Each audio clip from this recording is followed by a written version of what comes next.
Good morning, everyone. Welcome to the Monday morning Q&A. We are coming to you live on Facebook today, and we have a special episode of our question and answer today.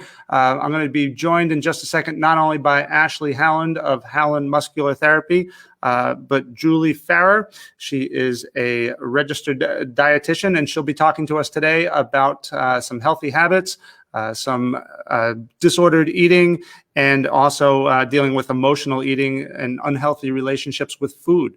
So give us just a second. We'll let everybody get caught up with us on the broadcast, and we'll join you in just about 20 seconds.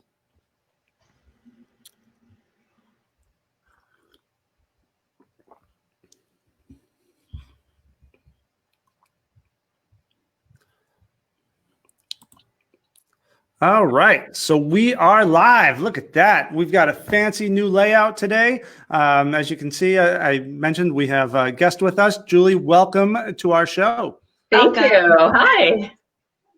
Now, one of the things, about our kind of Monday morning question and answer, I always ask Ashley what she's got to drink. So I didn't prep you for the coffee end of this today, but I have my mug. And I've got a Red Sox mug today, and yeah, and every week I try to go with a different mug, a different theme, and I went with Red Sox today, not even because I'm the biggest Red Sox fan or baseball fan in the world, but it's supposed to be a good day, all right? We're supposed to get some news today about some businesses reopening, so I'm kind of hoping. Maybe not necessarily that we're included in the list. I mean, while that would be nice, it's just a sign of the times that maybe some good things are about to happen. And so my Red Sox mug was a little reminder that we're going to have a positive week this week. Nice one. Yeah. Awesome. But Julia, again, welcoming you. Just to everyone else out there, I wanted to remind people that with this live broadcast today, this is our question and answer format. So we're hoping that you'll ask questions, that you check in with us. I remind people every week that we can't always see them necessarily checking in and that we see that they're on there. So if they just drop us a little note in the chat that they're there or say hi, we'll wave back. But definitely post your comments, post your questions, and we'll get them up live on the screen, and that way we can ask questions. But I wanted to start off and just kind of give you the floor, Julie, and talk a little bit about your work and tell everybody out there what it is that you do and what your areas of practice are. Sure. So I'm a registered dietitian, and at the moment I do one-on-one nutrition counseling. I started my career, well, I won't get into my background unless you want to hear it, but I'll tell you about my private practice. I'm in Milford, Mass, and I meet with people one-on-one. People usually get referred to me by their doctor or their therapist or word of mouth from someone else. And we sit down for an hour and I do a nutrition assessment on all my clients. And I do some education and then some goal setting at the end. And people come to me for all reasons. They might come because their doctor referred them for high cholesterol. A lot of people come for weight-related issues. And and I'm a specialist in eating disorders too. Right. So people get referred by their eating disorder treatment team. They would see me also. Great. I see that Mike joined us today, so I just want to say a quick hello and thanks, Mike, for coming out and watching our show this morning. Julia, I mean, background, I did read your bio, and we have a lot in common aside from just both living in Milford. We have that in common, but I did notice that you have a degree from Boston University. And that's where I graduated from as well. I've got a degree from BU in clinical exercise physiology, so we've got some of that in common as well. It was actually kind of sad. I don't think I talked about this on any of the broadcasts, but I don't know if you've noticed that a lot of things around BU have been closing, not just as a result of COVID-19, but restaurants that had been open for years. Just in the last few, I know Sunset Grill closed and Tea's Pub closed. And really, I didn't know that. Closed. Yeah, so all those places that we hung out at way back in the day, they're all Sunset gone. grill closed. Wow, they did such a good business. That's surprising. Yeah. Yeah. So, back in the day, I think that we talk about disordered eating. Back in the day, right? They were the only place that had all those different craft beers. Mm-hmm. And, that was their shtick. And that's why people went there. But now any restaurant around has all that stuff. And people can get that at any given time. So maybe it just, they didn't have the space and they weren't as popular as they used to be because there were so many other options. Yeah, I guess so. But I laugh about, when I talk about kind of, I say disordered eating, but, back in the day, they always had a thing that they called Midnight Madness. And you used to be able to go at midnight, and I forget what days of the week it was, but, it was early in the week where they're trying to drum up business. And you'd go and they had this little tiny room and you'd sit in there and they'd bring out like one chafing dish of fried food. And everybody, and you'd be sitting there. I mean, I'd be on a date, and I'd be like looking over, the date's shoulder, like, hey, what's going on? Just waiting to pounce. And then the food would come out and you'd dive on the food and tongs be damned. You'd be in there with your both hands, burning your fingers trying to get like, a French fry. Because apparently it was free, right? But we were hungry college kids, right? And you want to develop a quick way to eat poorly. I guess that was the way to do it, right? They tell me something's free and tell me I can't have it unless I'm quick, and right. Like I'm going to be all over that. But I bring it up because I think that's probably in some regards an issue that a lot of people have. Absolutely. And I think that deprivation mindset is just huge, right? Like if I can't have it, I want it more. And then I'm going to eat it regardless of whether I want it or not, because suddenly I can have it and it's a forbidden food. Yeah, I would guess because we keep tying everything back to the current situation. I mean, with the grocery stores being kind of limited supply and, and people not being able to get certain foods, good or bad. That's probably, I don't know if you've seen more of that. Are you talking to people, that are going through things like that nowadays? More so? Yeah, I've had a few people say to me that they just have this fear that there won't be the food that they need. Almost that hoarding mentality a little bit. And that's totally normal right now. I've gone to the store twice recently and there was no chicken to be had. And you get that little fear in you that, you want to just hoard it all. Yeah. See, like me, I'd eat chicken like 3 meals a day, every day, regardless of pandemic or not. So my wife probably disagrees with me on that. So I am the one that's hoarding the chicken. You're the chicken hoarder. I will say that is one of the benefits of being plant-based. Shout out to vegetarians across the world, because you can get whatever weird vegetable you want in the produce section because no one's eating it. Or like fermented tofu and like tempeh. People are like, what is that? I can't even pronounce it. Why would I eat it? And I was saying to Julie before we came on, I'm doing Misfit Markets, which is 10 to 12 pounds of fruit and vegetables at my front door every Sunday. I got onto the Thrive bandwagon, which is like a pantry staple delivery service as well. It's like an online grocery store. And then the local markets are just absolutely killing it. And they have, some of them have meat as well, but shout out to vegetarians because we are not hoarding stuff that the rest of you guys. It's great. So, yeah, that is true. Meat and dairy are my main reasons for going to the store. I'm doing Misfit Market also. It's fantastic. I love it. Yeah. Yeah, Ashley mentioned that to me a while back, and I haven't gotten a chance to look at it yet, but that sounds like something I could have some fun with. Yeah, they usually give you 25% off your first box, so it's kind of a no-brainer just to try it. When I tried it, that's when I thought, this is so convenient. And that was pre-COVID. Now that it's COVID, forget about it. It's great. And even I will say I am the picky eater out there. Like I eat a lot of the things I like, and I like a lot of vegetables, but yeah, I've got my staples. So I'll eat a lot of them, but like just those. Don't new things. New things are a challenge. You might struggle with it because you can't really pick. You cannot pick. You can add to your box, but you can't. You can't customize your box too much. So I've had more celery than I know what to do with. And I don't really like celery, but I'm learning to like celery. It's pandemic times. We learned to like what we didn't like before. That's true. Okay.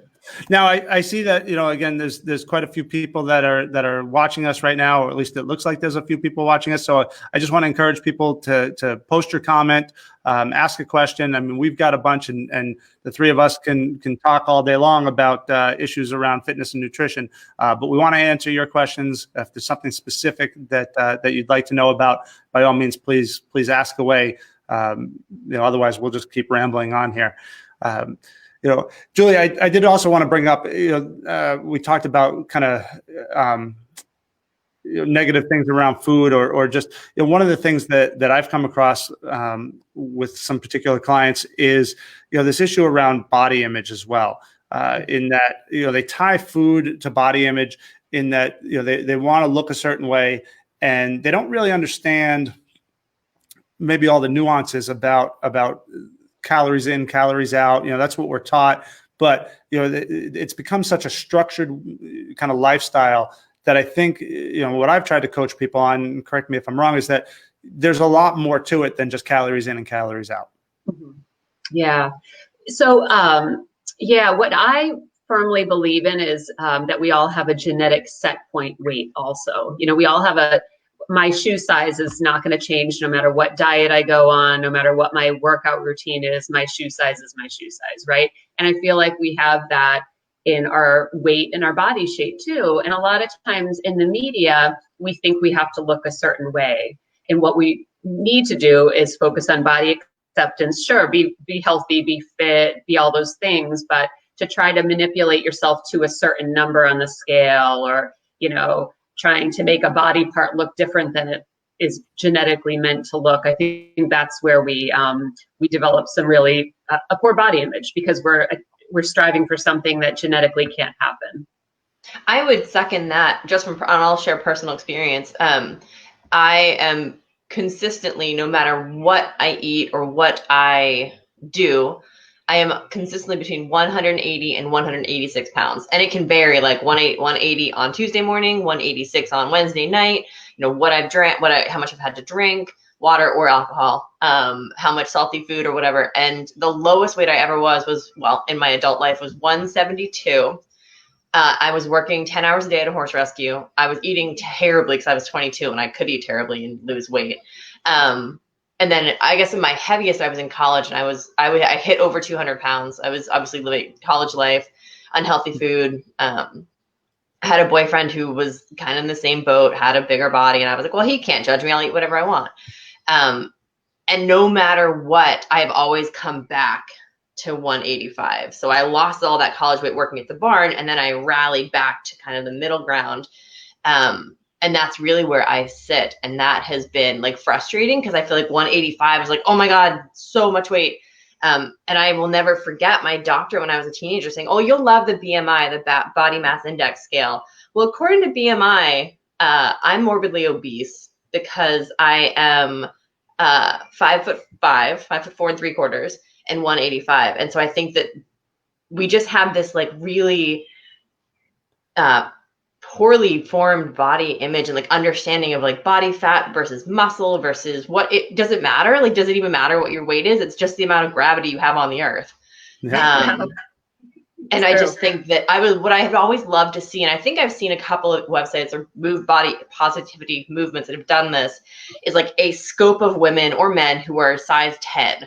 And you can see that some of them are 5'10", some of them are 5'2", and just the scope of body within like a set weight or a set size would just be really empowering. And really, like, it doesn't mean that if you're a size 6, you look like X. You could be a size 6 and look like XYZ ABC. And I love, I mean, I could talk body image forever. It's one of my favorite topics, especially in the bodywork industry, where people are often in various states of undress on my table and covered. They're dressed, they're draped, they're not naked. But yeah, I mean, I have a lot of clients who are like, oh, I'm so sorry about my cellulite. I'm like, honey, we all have it. Don't worry. And you don't look, it doesn't look weird. It's normal. It's natural. Everybody has it. Yes, absolutely. Absolutely.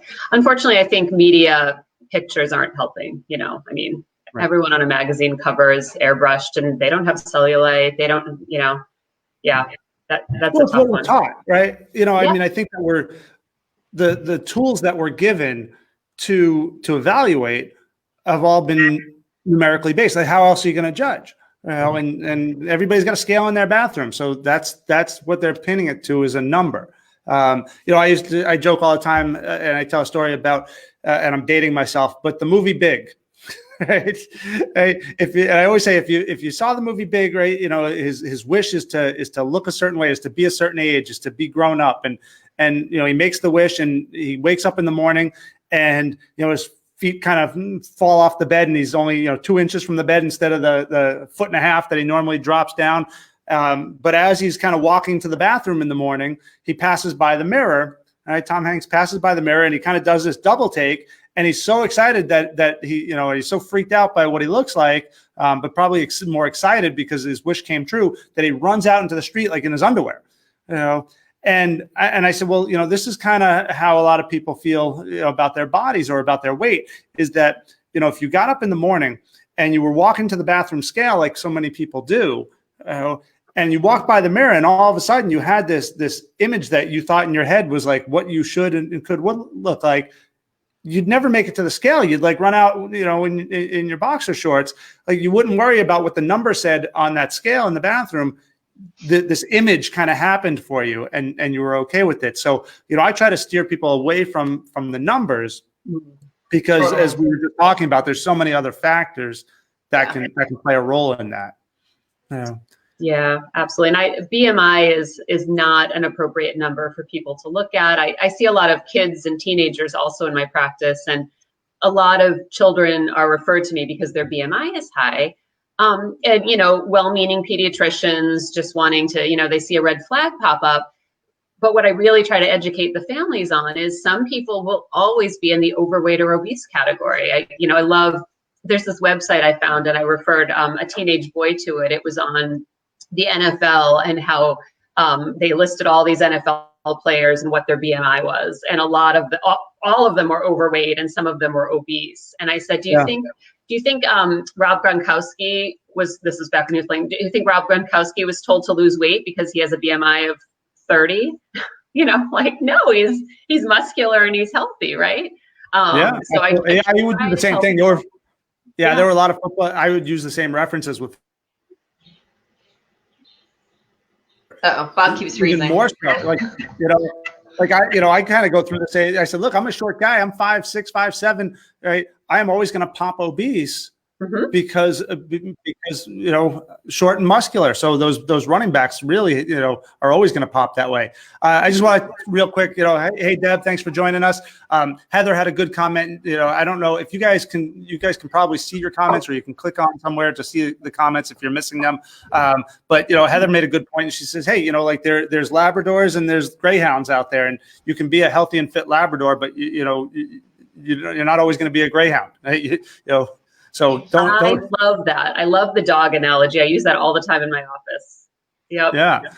Is that there are different body types out there, and there are plenty of muscular, really fit people that are not supermodel, twiggy, stature. You know what a cool video is to refer people to? I think it's just a YouTube video. It's called Poodle Science. So if you just do a Google search for it, and it talks about health at every size, and it just talks about, a bulldog can never look like a Chihuahua and shouldn't look like a Chihuahua. It doesn't mean that the bulldog is less healthy because his BMI is higher. It's just his genes. What was that again, Julia? It's called Poodle Science? Poodle Science, yeah. All right, I'm just going to kind of post that up so people can kind of see that. And Heather has a great question too. I like Heather's question. Okay, tips let me from get someone back. who used to be on a relatively rigid routine to keep track, and now you don't have the anchors. So again, like the loss of routine due to COVID. Yeah, absolutely. Can I jump in there? Yeah, please. I'm just going to post that up just so we can see the question. And so what I like to work with people on, I see a lot of people, and some people I've been seeing for years, and we've been working on intuitive eating and mindful eating. And the people who have kind of latched onto that and are using it are finding that that's kind of an internal barometer for them. And the COVID pandemic is affecting them less. than people who have, never heard of mindful or intuitive eating, or have just been introduced to it and haven't gotten a chance to use it yet. And those people are feeling like my normal has shifted. So obviously this is a new normal, and we do have to kind of find some ways to give ourselves some structure. But when we do some reading on intuitive eating or mindful eating, we learn how to use internal instead of external cues to decide what and when to eat. And to me, that's invaluable, because it's something that you already have inside you. You don't need to spend any money on it. You don't need to rely on a person or a diet plan. That's great. Great advice. There was, along those same lines, I've got someone who struggles a lot with, I think there's various reasons why that can occur. I mean, oftentimes that's a sign of someone who may not have had enough calories throughout the day. But I think that there's other factors sometimes that play there as well. Is that something that you've kind of come across too? Yeah, absolutely. Absolutely. Yeah. And I guess, to be more specific, I think that, in this particular case, I think we're, oftentimes seeing people who are very stressed throughout the day for various reasons, whether it be work or, again, current situation, I think is stressing everybody out a little bit, boredom. But in most cases, just as a general rule, what I've seen with an issue, especially where someone might be getting enough calories throughout the day and eating very well throughout the day, is that the brain power, that they've exerted all day long at their job, they get home in the evening, they have dinner, but then because their mind is still going and the thoughts about like what tomorrow brings, I think a lot of times will trigger some unhealthy habits late in the evening. Absolutely. Absolutely. Yeah, I think it's really important to kind of get in touch with your triggers, and just to kind of notice like what I always like to talk about how we have, I pretend we have two tanks in our body, an emotional tank and a biological tank. And our biological tank is filled with things like food and water and sleep and safety and all the things we need to biologically survive. And the emotional tank is filled with anything we need to emotionally to survive. Love, comfort, safety. And sometimes one of our tanks is empty. And sometimes when our emotional tank is empty, we try to fill it with food. Food should be going in the other tank, so that emotional tank never gets full. And I feel like a lot of times we self-medicate with food. And right now, what else do we have some days? I have a lot of people struggling with drinking too much alcohol too, because they just want to feel better, and that's the only thing they have. Sure. Definitely not present.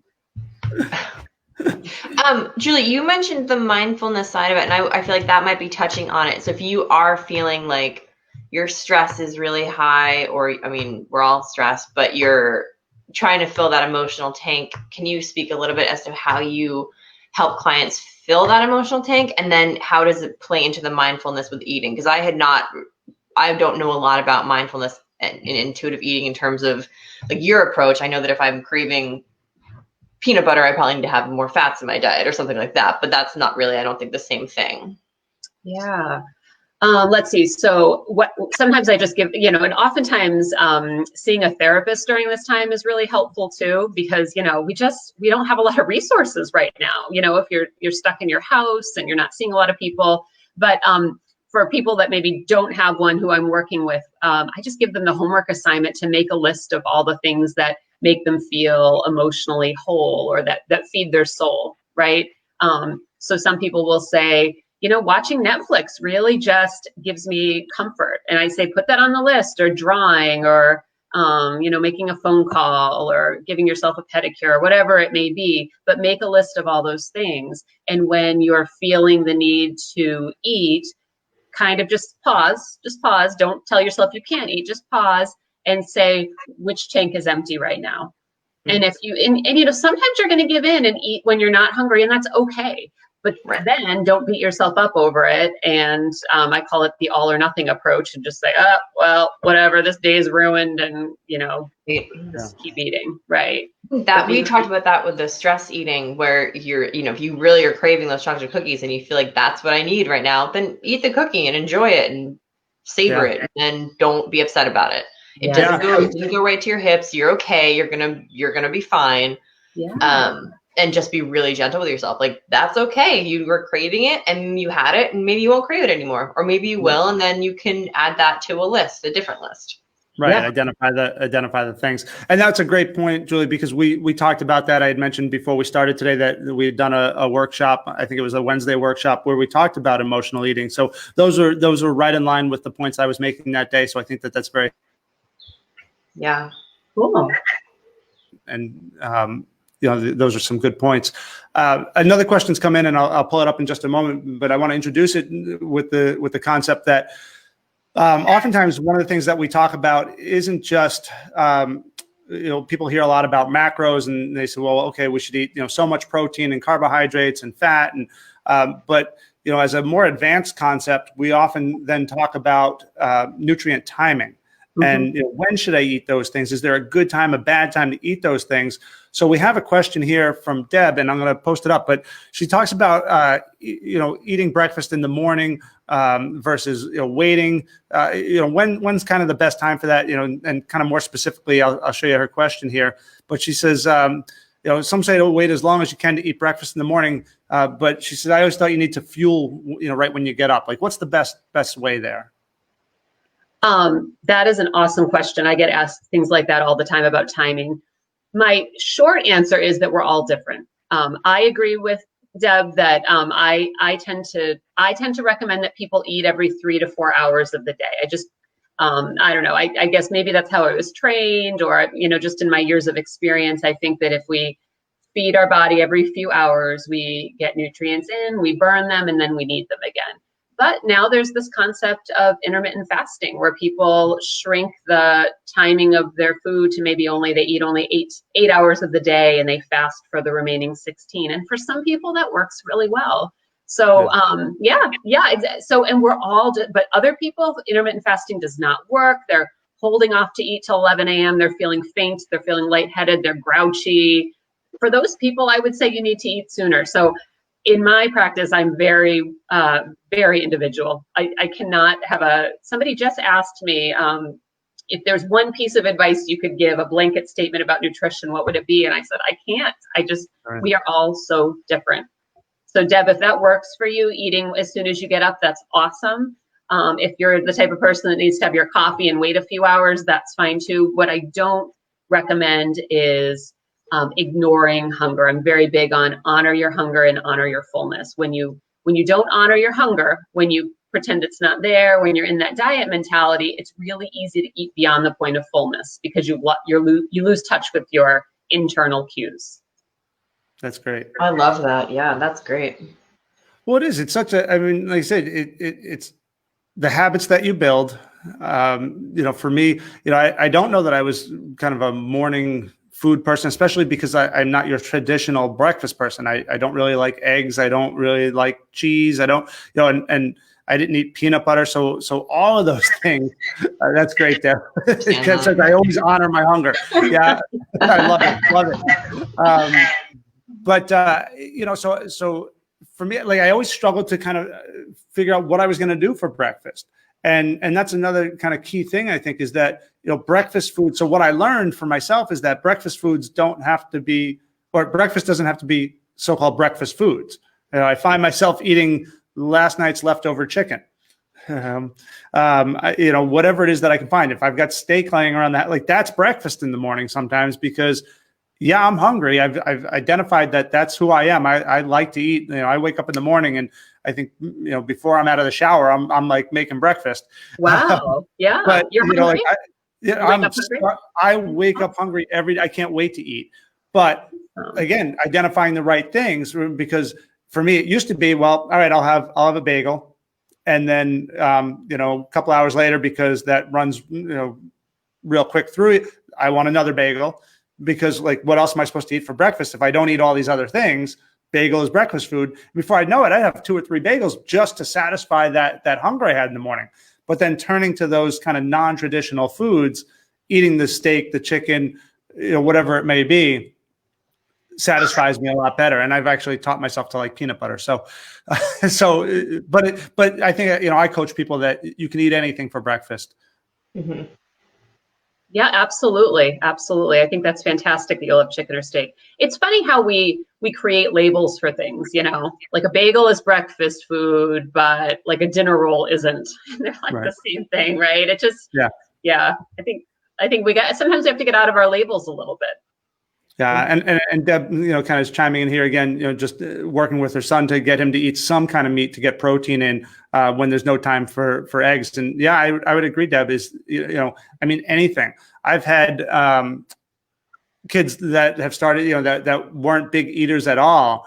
And, I think it's just identifying what they will eat and then graduating on to the next thing. One of the stories I've told is, working with a kid who, when we identified just eating something, I said, well, what do you like to eat? And he told me he likes Pop-Tarts. So I said, okay, well, let's have Pop-Tarts. And he said, oh, my mom will never let me eat Pop-Tarts. They're not good for me, this, that. I said, let me handle that and we'll work on it. So I talked to his mom and I said, hey, let the kid have Pop-Tarts. Just trust me on this. Let him have Pop-Tarts for a couple of weeks. All right. I will move him away from Pop-Tarts, but we got to start somewhere, because he wasn't eating enough. He wasn't eating at all. And we needed him to eat before he exercised. And that's what we did, is just identify the one thing and then kind of move on to the next. And you can get away from maybe unhealthy things and graduate to the healthier things as we go. Yeah. I think that also, oh, go ahead, Julie. Oh, I was just going to ask what ended up happening with him. It worked out fine. I mean, I forget what we kind of turned him on to, but it was right on target. We got him away from the Pop-Tarts, pretty quick, but it was the habit, right? It was more the habit than the food. And I think that's what it was. It's just establishing a pattern of when to eat. I was going to say that I think that it also goes to show that if you need to eat Pop-Tarts for a couple of weeks, you're still going to be okay. And you can take that time and have your Pop-Tarts, and then you branch off to maybe something different, an English muffin, or that couple of weeks of Pop-Tarts does not make it or break it. Like, we think of health as a sprint, and it's really a marathon that you'll get there, and it takes time, and you have to figure out what you like and what you don't like, and what works for your body, what doesn't work for your body. Yeah. Absolutely. We've got another good question here, and it's advice for someone who really never feels hungry. And we come across that. We work with people who are very busy. They're busy in their day-to-day in their jobs, and they can go 6, 8, 12 hours without eating or drinking because they're so busy with other things, and they just don't feel hungry or don't think about food, so they don't have that drive to eat or drink anything. Like, how do we handle people like that? How do we kind of coach them or get them to want to eat or establish that pattern? That is such a good question. So I said, honor your hunger and honor your fullness, but sometimes you really don't feel that hunger. And I think sometimes, our lifestyle and our culture sometimes doesn't help. I can think of numerous clients or even friends that say, I go to my office and I literally have meetings from the time I walk in or the time I log into my computer until the end of the day. I barely have time to go to the bathroom, let alone go make a meal for myself, right? And then they get off their call and then they eat and they say, I know it's not healthy, but I literally don't feel hungry and I don't have the time. And this is where the mindful eating piece comes in. I tell people, your body is hungry, right? Biologically, obviously, we need food, we need water, we need sleep, we need these things, whether you feel it or not, you do. And with mindful eating and intuitive eating, you work on getting back in touch with your internal cues. But yeah, I definitely think that there's many, many people who don't feel it. So just getting back in touch with that is a good thing. I have a few book references that, Bob, I can give to you to post if you'd like, but I have 2 books. They're both easy reads, and one of them was what got me into mindful eating way back when. And I find so many people read it, and it just kind of helps them to notice feelings that they haven't noticed are there. And when we start listening to those feelings, it can help us get out of that diet mindset, and people's weight issues virtually disappear when they can just start listening to what their body's telling them. But getting over that hump to start hearing those signals, it really takes some inward thinking. Yeah, that's great. No, and those book references would be great. What we can do is at the conclusion of this, either you or I can do it, or Ashley can do it. But if we just go into the Facebook Live at the conclusion of this, if you go to the Facebook page where this is being displayed, we can just post in the comment section, and that way it'll be associated with this video. So anybody who comes back and maybe viewing the video at a later date will see those at the end of the comment string, and they'll have access to it that way. And that might be the best way to kind of get that information out. What I'd like to, what's that, Ashley? Oh, I have a question from a client, if that's okay to throw in. Yeah, please. So I was chatting with one of the young women who rides at my barn, and she is a teenager. She's very active. She plays soccer. She does track. Well, when we're, allowed to play soccer, she plays soccer. She rides a couple horses every day, works at the barn, like very, very active.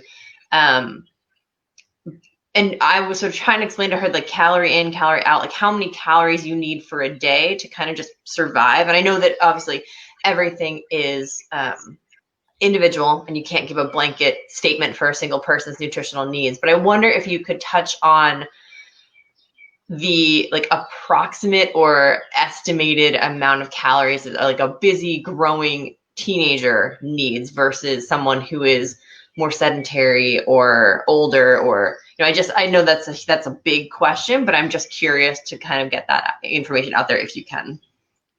Bob, do you ever do that with your clients, calories? We try to shy away from it, but Okay. if you're going to give me like a kind of an average, if I'm remembering correctly, like for some reason I always look it up because I tend to forget, but isn't it around like 10 calories per something, per pound, per kilogram, per, like what's that? There's a calculation that is an estimate, in terms of calorie needs, but I forget exactly what it is. Do you use that? Yeah, I don't use that one so much. I did when I used to work in a hospital. I think it's like 25 to 30 calories per kilogram body weight. But then that changes if you're active versus not active, or you're young versus older. So what I use is I use a calculation also, and I'm pretty sure my calculation is the same one that a lot of apps use, like MyFitnessPal and things like that. It's called the Mifflin St. Jeor. And actually what I do is I Google calorie calculator, and what you plug in is your age, your gender, your height, your weight, and your activity level. That's right. Yeah, we have.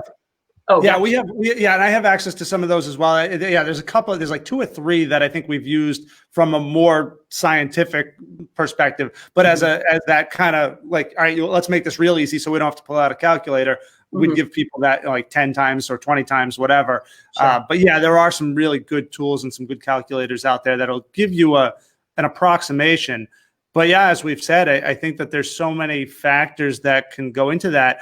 And that's even presuming, because one of the things that we talk about often is it's presuming that any of that's even correct, because there's an acceptable error of 20%, in calorie counts. Like, that 80 calorie apple can be 20 calorie, it can be 20% off one way or the other. And so if you're really basing your whole, lifestyle around this number, 20% off is huge. Absolutely. Do you have a better scale then? And again, honoring hunger, honoring fullness. Do you have a better scale for somebody who's trying to do the right thing for his or her body?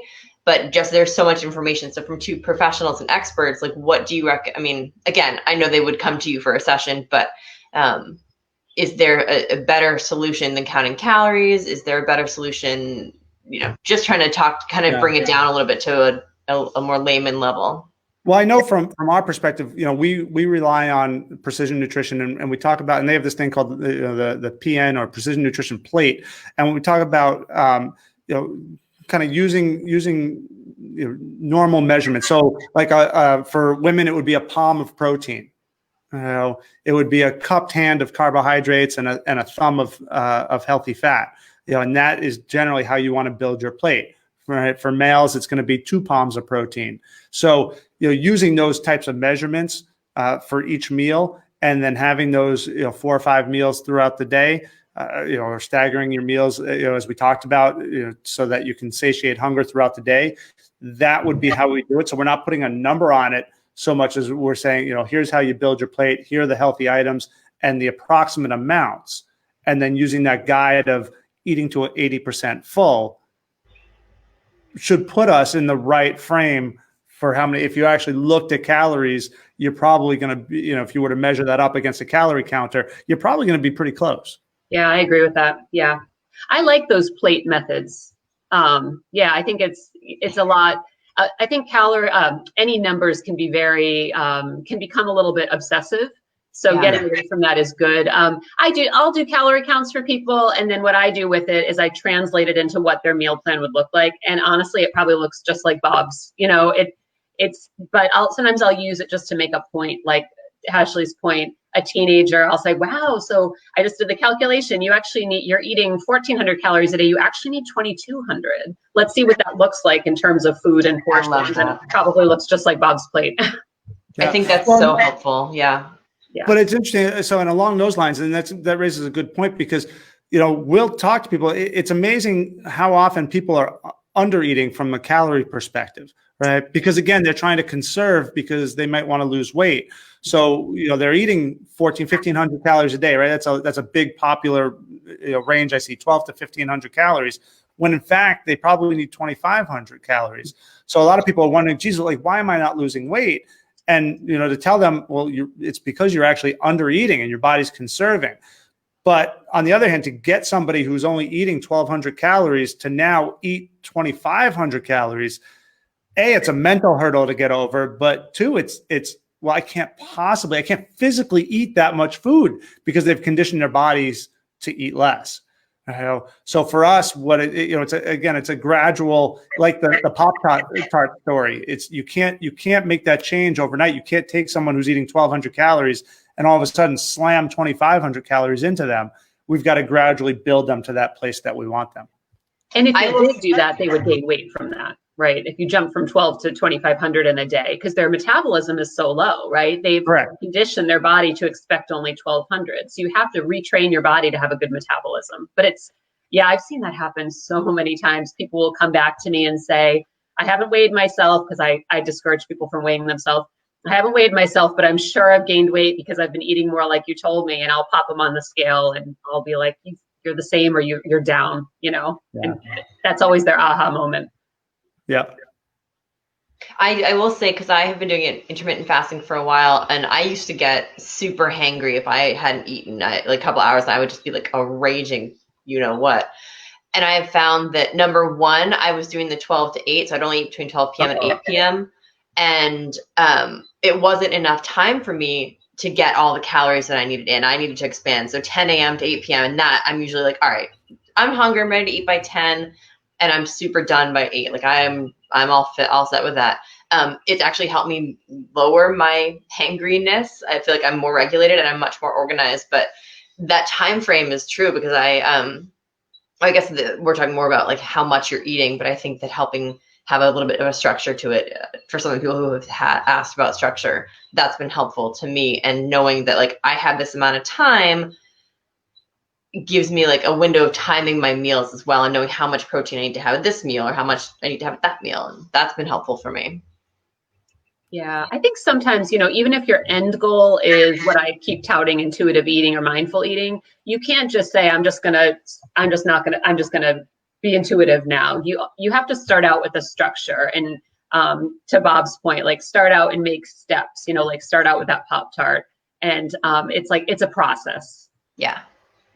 Great. And sometimes what I'm going to do really is, if you guys don't have anything else pressing right now, I mean, we could do this forever, right? So what I want to do is, since we're not getting any other questions kind of coming from outside right now, what I'd like to do is just put Julie's information up one more time here, and I'll just kind of flash that up on the screen a little bigger so people can read it. But I think I just want to, if anybody's got any kind of final thoughts, we'll wrap it up here. We've been at it for about 45 minutes today. But what I'd like to do is kind of get the word out. I want people to see this. And I think that there were some great questions today. If you're available next week, Julie, maybe we can do this again. And then, you know, really take on some more questions. I think there'll be a lot of questions that come out of this today. And that way we can kind of reset a little bit for next week and you know, bring on some more people. Sounds good. I'd love to. Thank you. Okay. All right. I don't have anything to kind of finish up. I think I've got all the questions that I saw in front of me today. But I did want to thank you. But Ashley or Julie, do you have anything to wrap up with today? I don't think so. All right. Yeah. Well, then with that, I do want to thank everyone that joined us today. I want to thank Deb and Heather and Mike and anybody else that was watching. But all the questions that came in and for the questions that came in beforehand, obviously is very helpful and it helps us kind of get this show off and running the way that we'd like. Let me just make sure. Now, of course, as I'm wrapping this up, okay, Deb's thanking us as well. Wanted to make sure I didn't miss anybody. But yeah, thank you both for joining me today. Like I said, we're going to turn us off now, and I'm going to just switch over to our last slide, which is my contact information and Ashley's. If you've missed the contact information for Julie or have anything else that you'd like us to forward, that'll be up. But join us again on Wednesday at noon. We'll have a Wednesday workshop. We always have our Friday night bingo, but Julie will be back with us next week at the same time, Monday at 9 a.m., and we'll have some more questions there. But if you guys kind of hang on and wait for me, I'm just going to put up our final slide here and take down Julie's information so it's not on top of all that. And we'll just wrap it up. But if you guys hang on, I'll just let everybody see that, and we'll end the broadcast, but we can kind of catch up when this is done. So once again, thank you, everyone, and we'll see you soon.